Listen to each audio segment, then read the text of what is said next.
everybody, welcome to my channel. My name is Amy and I'm so glad you're joining me today. I'm here in my stitching room. I have some stitching to show with you this week and I'm excited that you're back.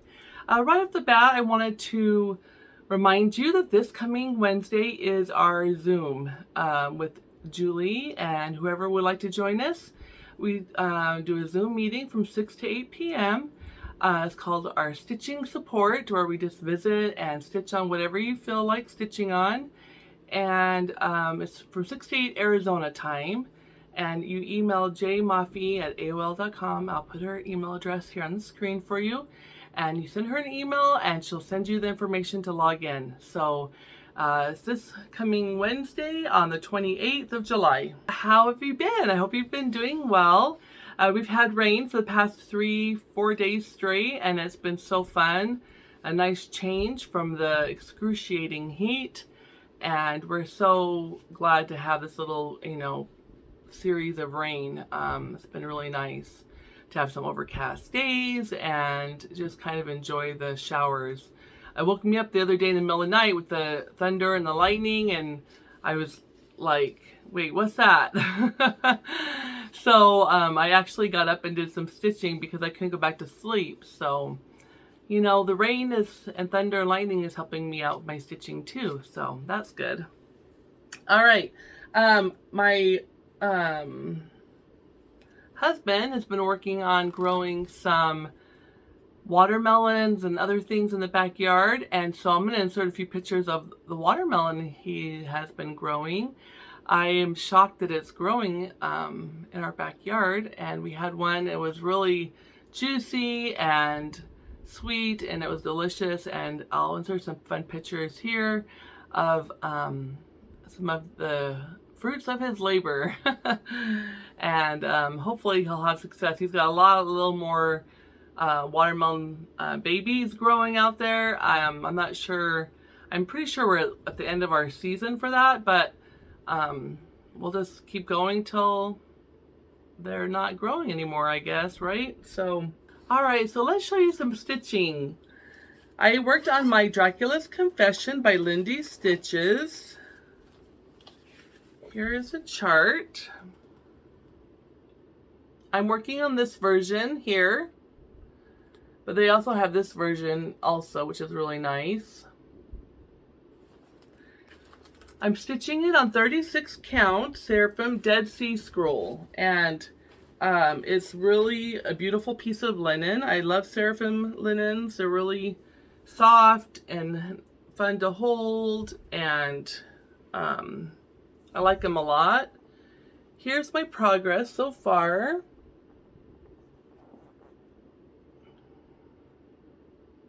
I got all the lettering done here.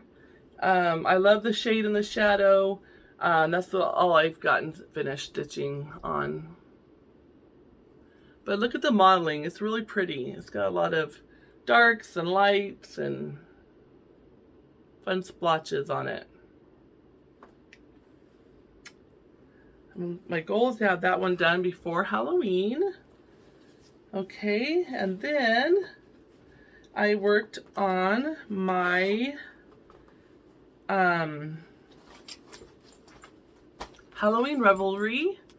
This one I'm stitching on 28 count even weave. It's a light blue color. I tried to copy and tea dye it, but it just really lightened it is all it did. I might try to distress it or antique it after I'm finished. But here's a picture I'll insert here of the Halloween Revelry. And here is my progress.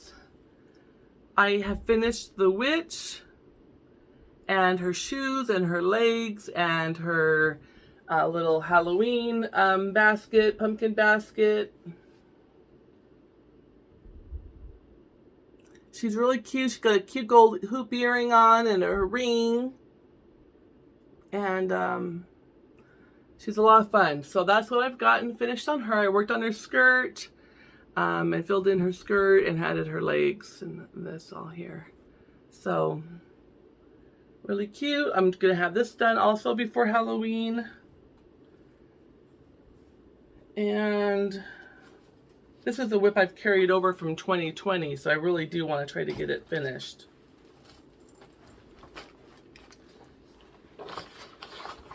And lastly, I worked on my Sarah Burgess by Needlework Press. And here's a chart. And this is all over one stitching here. And then you have the four-sided stitch for her name. And then more over one stitching. So this is what I worked on. I contemplated leaving it out, back and forth, leaving it out. And then I decided, you know what? You need to just do it. And so I did. And it was kind of hard because I usually stitch in hand. And I found that as I was stitching in hand, trying to do over one, the stitches kept slipping underneath the linen threads and disappearing. And then it was hard to get the right, you know, tension, and so I put it into a small hoop that I have, and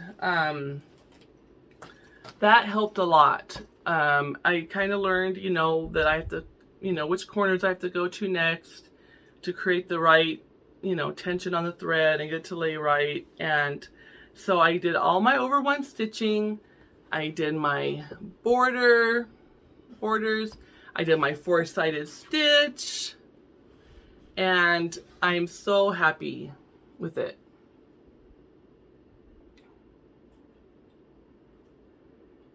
The fabric is a more green than it's showing up. It looks gray, but it's actually like a light green color. And now I'm going to finish my border and the motifs on the bottom. But I really like how this is turning out. And I'll go close one more time for you. I'm just sad that the color is being blown out so bad. It's really a light, beautiful green in person. So, a little boo-boo here or there, but for the most part, it's good. I noticed I was stitching with the hoop on it, and I would go up from the bottom and push it through. And then I move my hand around to grab it, and the needle would fall out. And so it was really slow going. I'm not used to having to push the needle through more and then come around and grab it. Because it's 36 count, you know, it's a little looser weave. And so it was pretty entertaining. But I got it all done, and I'm excited to do the rest of it now. I did use my little board that came with my project bag that I got for my birthday, and this is so handy. I really loved using this, and I think that I will have to make some of these for my other project bags, because usually I just keep it all in a baggie, and then it was nice to put it just on here while I keep going back and forth and using it. And then when I'm all done, I'll put it back in the baggie. But these are very handy. I love it. So I'm thinking about a new start. And a friend of mine lent me a pattern. It's called Quaker Garden by Blackbird Designs. I think I'm going to give this a start real soon. Getting the linen and the threads ready.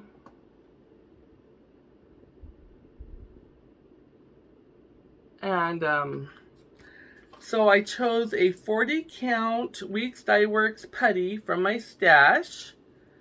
And I'm going to use the called for colors. And here's, and again, the green is blowing out. I don't know if it looks more green back here. For closer. Oh, look, all the colors are blowing out. They look horrible. It's much prettier in person, trust me. But anyway, I don't know how to get it to look more true to color. But anyway, it's pretty. It's a pretty green, light green color. So I think that will be my future start. And I'm excited about that.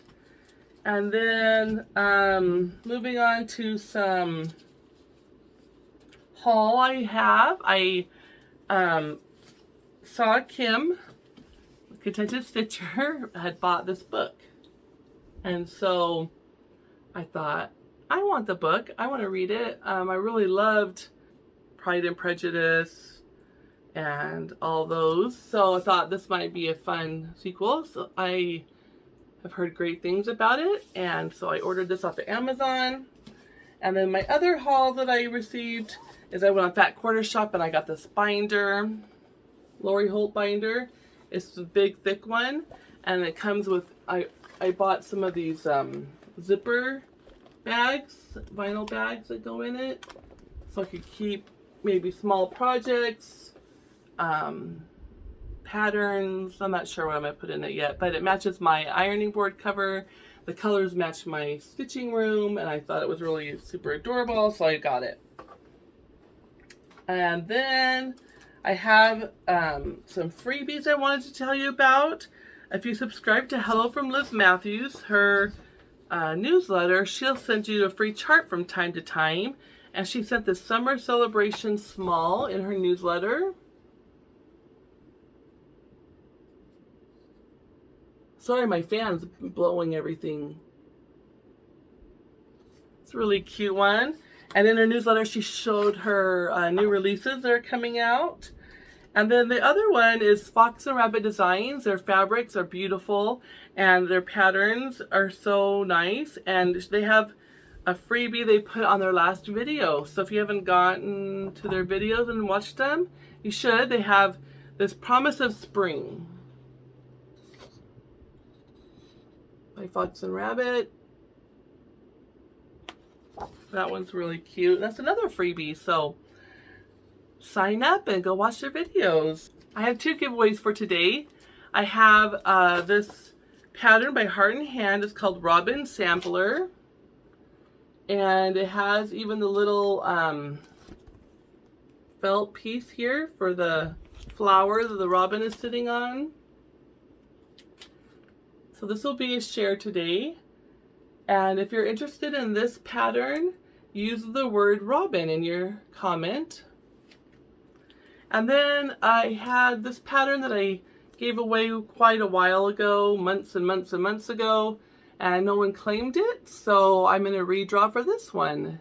If you're interested in this pattern, use the word Christmas in your comment. And I'll give those away on my next normal video.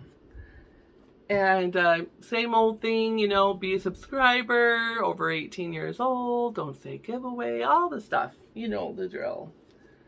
Okay, when I went up to my mom's to do the canning, she gave me some pictures of mine that she had, and I wanted to show them to you. I used to do some photography back several years ago, and I even did the whole black and white with the old-fashioned film camera, and I went to the dark room and, you know, processed the film and did the prints myself and matted them myself.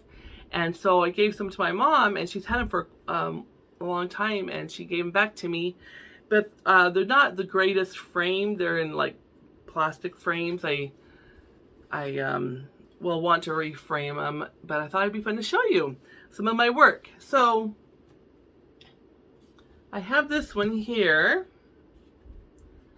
that is a picture of an old building in Young, Arizona, and it's an old window with the paint chipping, and in the window you can see the reflection of the rolling hills and all the clouds, and then you'll see my two of my sisters' faces looking out the window. So that's one photo that I did. And I did these back in 2002. And then another one that I did that I liked back in 2002 as well is this cactus. I thought it was neat because these look like pineapples, kind of, the way that they're shaped and the lighting on them. But it's a cactus. Get the glare off of it a little bit. And then another building in Young. I did this one in 2003. Old dilapidated, you know, barn. The glare is horrible. Sorry, guys. Maybe. I don't know how to get the glare off. Anyway. It's kind of cool. The cloudy sky.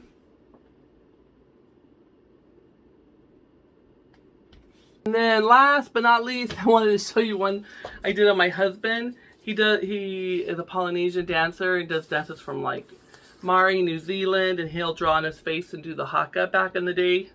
And this was back in 2000. And I did a triple exposure. And so, just messing around with the camera. I thought that one was a fun one to show you guys. He does a fire knife dance. I don't know if you've ever been to Hawaii or seen video of that where they spin the fire knife and it has fire on it. And I'm going to find that picture and show it to you guys eventually someday. But I entered it into a contest in the United States for the Best of College Annual in photography. And I was one of the finalists. So I made a published book with that photo. And so I'll find it. I don't know where it is, but I'll find it and show it to you. That's all I have for you today, but I just want to thank you all so much for coming and watching every week. And I know that some of the weeks have been really just kind of quick videos, not much stitching in them, but I appreciate you hanging in there with me. And until next time, stay flossy, my friends. Bye.